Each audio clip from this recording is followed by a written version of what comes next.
women are expected to play beyond preparing sahur and iftar during Ramadan? Ramadan Kareem, Hajar.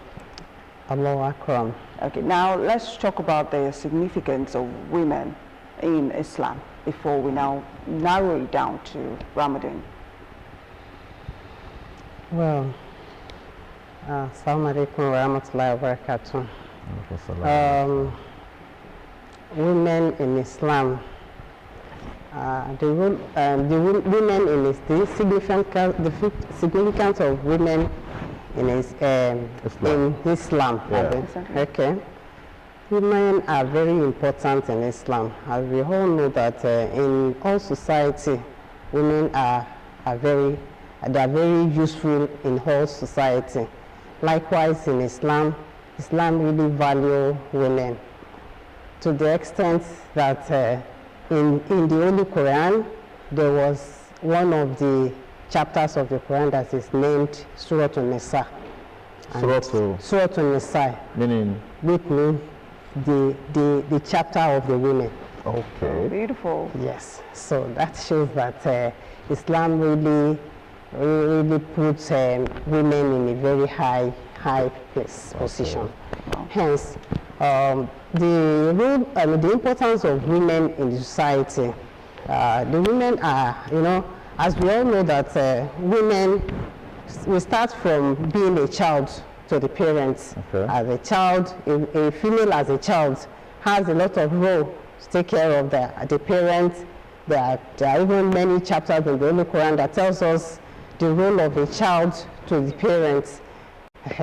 Likewise, a female as a wife. When a female becomes a wife, it is important that a wife in Islam is the person that must be at least humble, must be able to obey, inasmuch the man has not commanded him to against the rule of Allah. Okay. Which we all know that that is what brings them together. Hence, so that woman should be obedient to the husband. It's one of the role of the woman. Part of the role of the woman is that a woman is the controller of the home. And when she is a wife at a time, later she becomes a mother, where she has to take care of the younger ones in that family. And if you look at the role of a mother in Islam, there are many roles for a woman as a mother in the society. Part of it is to train those children, to at least to bring the children up with good manners, character, and many more.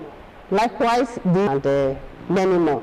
Likewise, the Islam that to make a child to bring up the children in Islamic way, where we will see that those children will be acting in accordance to the Quran and the Sunnah of the Prophet.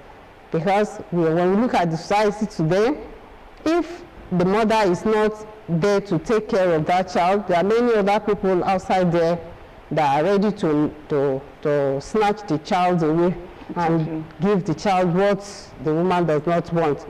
So likewise, the woman as a career woman, we know that almost everybody is out now to make the ends meet.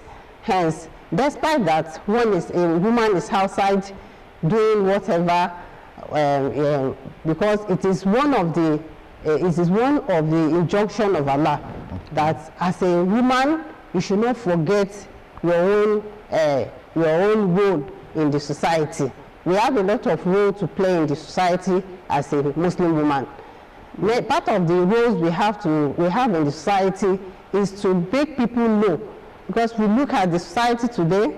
As a woman, if you are in the society, you must not just be in a society the way others are. You are there to at least to change some things. If we look at the society today, we see that because many of the women are no more playing the role of the religion in the society.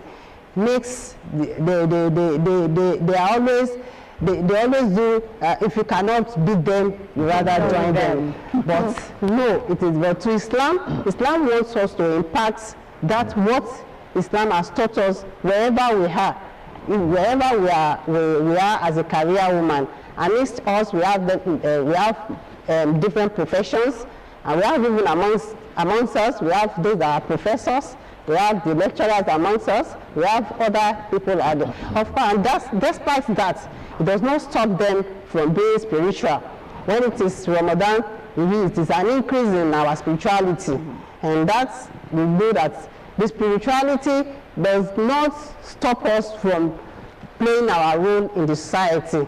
For example, when if you are a career woman, you go to the work. It's not because it is now Ramadan. Yes, it has to be balanced. We are now fasting. That means your role in the office will be main value. Okay. No, but so that's, there are many roles a woman. As you are talking about morals and religion, because there's a time you're talking that an Islamic woman is expected to bring up the child in the way of Allah. Yes, sir. But today you see most of our girl child, the kind of dressing you see them wearing, it's unspeakable. What is that woman expected to do in that regard? Because when they are home, you see them, they dress moderately like a child of God. But out there, maybe in school or elsewhere, it's another story entirely. Well, as a woman in the home, if I really understand your question, many children putting on hijab today don't know what it means. Okay. Or in fact, there was a time I met a lady, and I saw her putting on hijab. Though I knew her that she's not somebody putting on a hijab. At the point in time, I just saw her putting on a hijab, and I had to ask her, "Why are you putting on a hijab?" She couldn't tell me anything. Can you please tell me what chapter of the Quran tells us about hijab? She couldn't tell me anything. Then I had to tell her that this hijab is not meant for someone to just put it on anyhow. You must learn about it.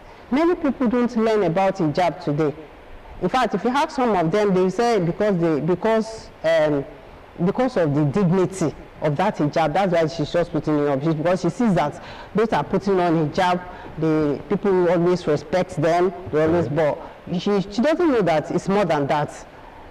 Putting on hijab, in the Holy Quran, if you look at Surah Al-Ahzab, if you look at Surah Al-Ahzab from 51 downwards, Allah tells us, Allah says, when you are going abroad, you put on your flowing garment on your adornment, which shows that our adornment is meant to be covered. And whoever reads the ayah of the Quran and knows the tafsir, the explanation of such, what it means, I'm sure such a person will not live wherever you are, you always be in your modest dressing. But what I could say to that, to those children that will leave home and go outside and put off their hijab, it is out of their ignorance. Most of them don't know anything about that hijab, but they just felt it's a fashion, it's a fashion, so they could put it on here and put it off there.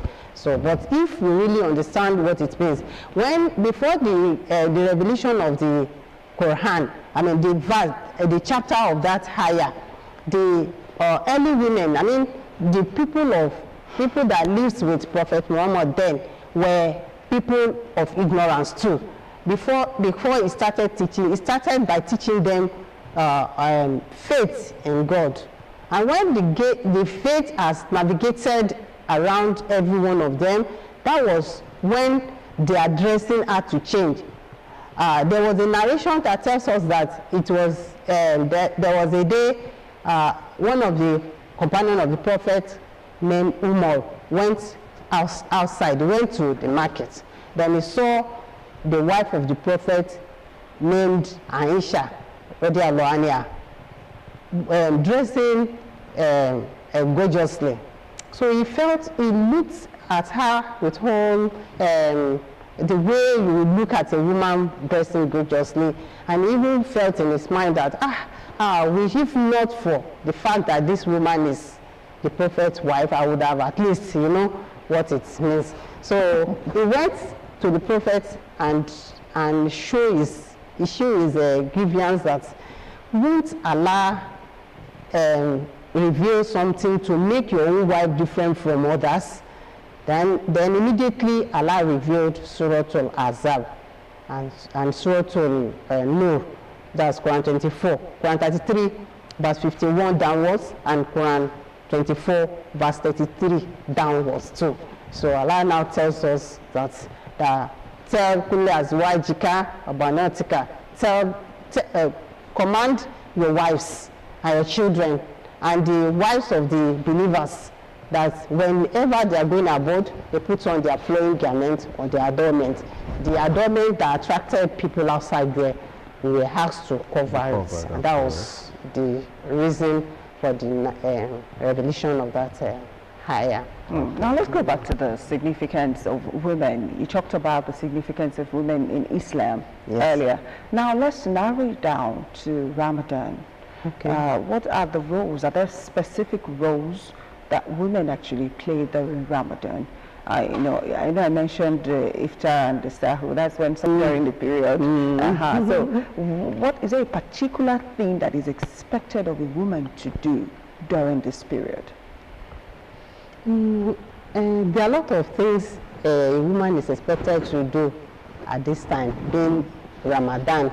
Ramadan as one of the pillars of Islam. It is a pillar of Islam because we have 5 pillars of Islam, and Ramadan is the 4th pillar of Islam. Likewise, it is the 9th month of the Islamic months. So Ramadan, unlike other months of Islam, it comes it's embedded with a lot of duties and obligations in it. Hence, female are not different from male from the act of worship. Okay. When Allah was telling us in Surah Al-Ahzab, Allah was when He mentions a male, He will mention female. Okay. So which shows that there's no difference when we talk of religious spirituality.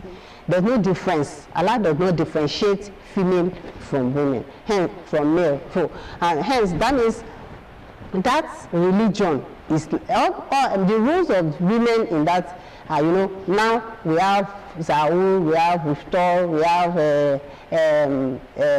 even during that, many a times we invite other people to come and eat with us and other things like so that. That's when we breastfeed. So the role of the women is to take care of those roles, because it's many a times it's male that will have to invite people home to come and join them. So the role of the woman is at least to get all what is expected of her, to prepare those things, or even if she's not, as we are career women, and many times we would have gone from morning till, even if she is not the one that will do it, she should at least. But Ajia, I understand that when it comes to the cooking of the meals, the caveat, it has to be the man's wife or the mother. It can't just be any woman that can prepare the meals. Could you please expatiate on that? Expatiate on that the advice for the women is that this is a very busy month. At this time, the woman, if she has a way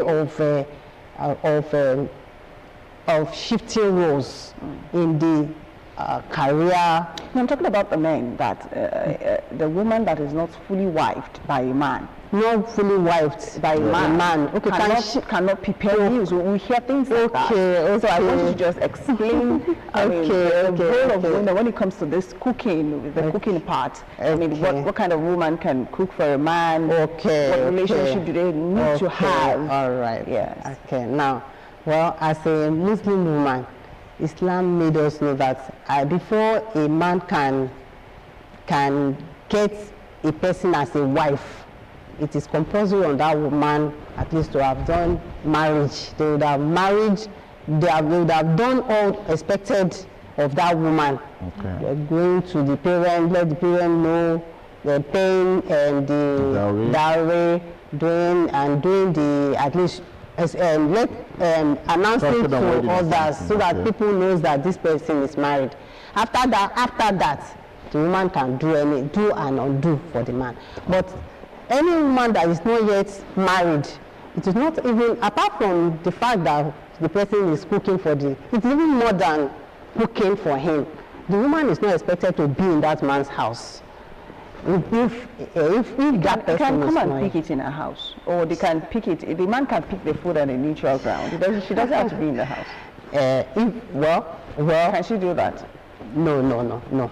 She can't do it. Okay. It's better the man looks for somebody else, because there's an hadith that tells us that where a man and a female is, that the third person that will be with them is shaitan, is a Satan. Yeah. So, and to avoid that satanic acts, we should try to avoid, at least, you should look for a separate person until they have. So can you please outline sorry, WG, can you please outline the categories of this separate person, the kind of woman that is entitled to, prepare this meals for the man during Ramadan? Okay. Please tell us. The mother, the wife, I want to know. Yes. Part of those, the women that is the mother, as I've already said, the wife, and it could be the sister, elder sister or younger one, or, and those that takes cooking as a career. Okay. You could go there to buy even something. if it's a Christian that takes cooking as a career. Because yes. Sorry, Ajia, Yes. For instance, they have not legally married. He has not paid the dowry. Okay. But there's a baby in between them. You should understand, and they will live in together. Is that woman permitted or allowed? And they are cohabiting. Yeah, they're cohabiting. Good. So is that woman allowed to prepare that meal for him? They've been living together as husband and wife, but the needful has not been done. In such situation, we are talking of, at times we talk of reality. And when we are talking of the reality is that they should get married. Yeah. But if they have now been together and we have to advise them that they should go and do the needful. After, you should go and do the needful. But in between time, they have not done that. Is that woman permitted to prepare that meal? That's what I want to know. That cannot be, it cannot be changed. The word of Allah cannot be changed. The woman is not permitted, Islamically. Okay. Islamically, the woman is not permitted. It's not permitted. But, vice versa. These days, we talk of people doing what they like. But when we are talking of the ideal, it is not permitted for a woman that is not legally married. Okay. So, Ajia, Ramadan starts today. Yes. A married woman in the house started a period, a day to Ramadan, and she's expected to do the needful for the man at home. How would that happen? Well, as I said it earlier, that Ramadan is the 9th month of the Islamic months. So here we have 12 months. We have started the 1447 calendar from Muharram. So, and ever since then, we have been expecting that by this time, by the 9th month, Ramadan will start. Okay. Hence, such a woman would have prepared earlier before today, because yesterday was a day of, we're not sure if the moon will be sighted or not, but yet, so the woman would have at least prepared towards either the moon is sighted or not. She would have at least prepared for the two, so that if it actually happened that the moon was sighted last night, the woman will not be in a dilemma of nothing to eat also. Okay, now let's move beyond cooking. Let's talk about other significance of the holy month. We know that aside fasting, praying, we also give. You know, giving is part of the significance of Ramadan. Yes. Now let's talk about the role of women in giving. Are women also permitted to give? Does this giving also concern the women, or is it just a man thing? No, it is both. As I said earlier that in the Holy Quran, Allah does not separate in the spiritual realm. Allah does not separate female from male. Okay. The women are also, if you look at most of the women going out to work and do everything, one of the significance of a woman going out to work is that such a woman will have it at the back of her mind that one day I wish to pay zakat, which is one of the pillars of Islam.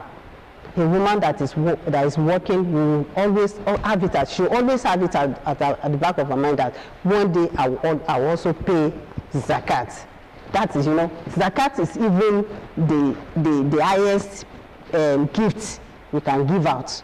So apart from zakat, the other giving out is part of what a woman should do.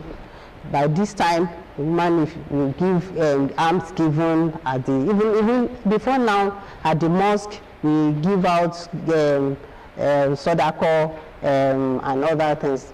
While we are in the month of Ramadan, she could decide that I want to be giving them water or dates in a mosque so that people will have something to break their fast. It is part of our role to give out. Ajia, on a final note, what message do you have for women out there in this holy month of Ramadan? Okay. Part of the message I have for women out there is that women should, because this month is always very tedious for women, most especially the career women. Part of my advice to the career women is that they should try and organize themselves, because if you are organized, organization will assist you in putting some things together. For instance, a woman that has to do, you need to do tilawa, recitation of the Quran, memorization of the Quran, askar, and other things. All those things could be matched together. For example, while we are cooking, we can continue chanting the askar. We can achieve our askar while we are. Part of it, we can also achieve our memorization while we are cooking, while we are doing other things. Since we can still do it, except when we are in the toilet, that's when we cannot chant whatever we want to chant. So we should try as much as possible to have our timetable on whatever we want to do. So that if we are, for example, today when we wake up and I wake up, I highlight what I will have to do today, and if I'm not able to exhaust what I have done today, by tomorrow I will know where to start from. Okay. But if there's no planning, whoever failed to plan has planned to fail. So, all right, thank you very much, Ajia, to our colleague Muhammad Alwa, for coming on the show this month. It's been nice talking to you. It's nice meeting you. Thank you so much for coming on the program, Ajia. We discussed the role expected of women during Ramadan. Women say run the world, and that I strongly believe in. Trending is not up next. Please stay with us. Thank you very much. Thank you very much.